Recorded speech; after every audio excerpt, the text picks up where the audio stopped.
14. The Endgame Part 3. Basically, money was vacuumed up by those who were in the right investment positions. Those who were landlords and were forced to house people without getting rent money lost hundreds of thousands and were later forced to sell their properties, or at least consider it, which again would benefit companies like BlackRock when they could come in and now pick up more hard assets.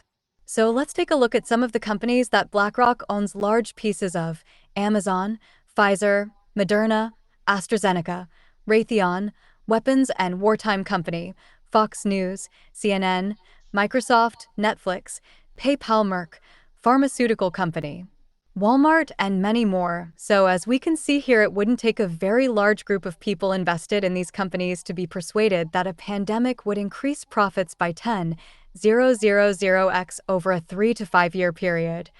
And don't fool yourself, there are millions of people who would slaughter fellow humans for that kind of profit. In fact, it is said that the pandemic created over 500 new billionaires. Pandemics don't cause the biggest transfer of wealth in human history unless they are planned to do so. Another thing I wanted to include in this chapter is the nature of human evil that most people do not understand. Regular people make the mistake of assuming others have the same compassion and values that they do. Psychopaths actually see compassion as a weakness in others that they can exploit. There are large groups of people out there who do not have the ability to feel remorse, even if they wanted to. The narcissists and the psychopaths, estimated to be about 1 in every 100 people, not only do not feel remorse, but enjoy inflicting pain and suffering on others. We all think we could recognize the rapist or the serial killer, but the sad truth is many of these people also have a higher than average intelligence and are very cunning and heartless. What they want is power over others, and many are sadistic. An example of evil is an ice cream truck driver who I've known for years and has become a family friend, but is secretly trying to become closer to your child to abuse them sexually. Real evil usually comes disguised. It's not always the way you think it is. It's unlikely you will spot it the way you think you would in the movies. An example is serial rapist Paul Bernardo in Canada. He wanted to torment his victims and have them tell him how powerful he was while he physically tortured them and psychologically as well. This is the type of evil that is out there. They get off on knowing they have caused severe suffering. It gives them narcissistic supply, which they need to survive.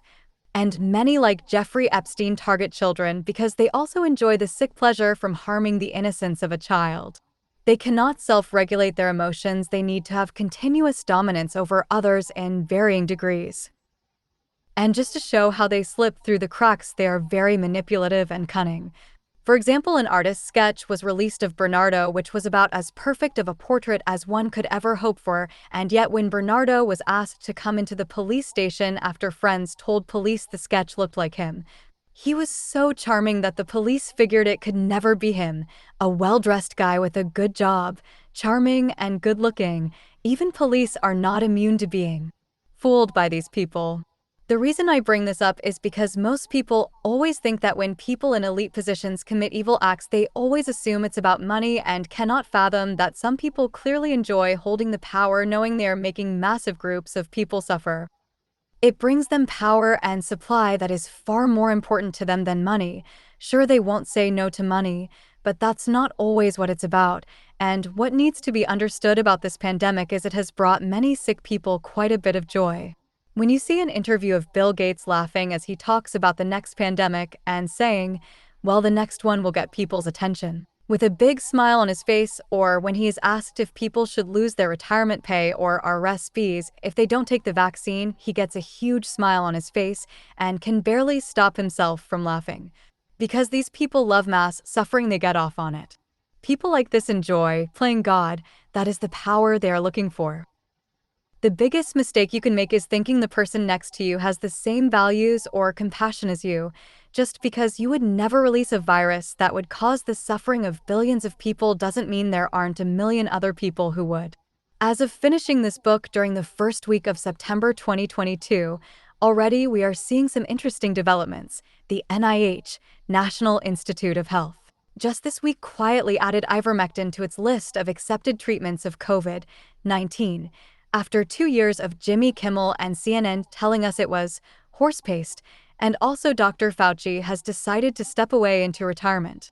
Likely out of fear, he will be investigated for his involvement in the gain-of-function research which led to the release of COVID-19. The head of the CDC, Rochelle Walensky, is now openly admitting that her and her colleagues made some major blunders during the pandemic. So what we see now is the rats are all jumping ship. Narratives are going to change. As an example, Dr. Fauci recently went on live television, and when asked, "Do you regret recommending lockdowns?" his response was, "Well, I never recommended anything," when he is clearly seen on tape doing exactly that back in 2020. So what we can expect to see now is gaslighting the public. "Oh, well, we never forced you to take the vaccine or coerced you, that was your choice." We will see many heads of medical communities step down, such as Dr. Fauci and others like him. Theresa Tam in Canada, I would guess, will also step down. People like this who helped push lies and dangerous and ineffective protocols will fail upwards. Failing upwards is when you take a different and usually higher ranking or paying job by taking the public fall during an event.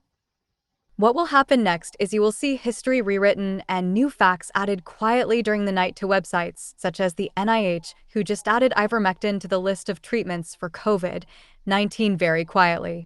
So this is why it is important to have information in physical form and dated, which is another reason why I wanted to write this book. I know the gaslighting is coming, and I want this all on record before people start trying to rewrite history.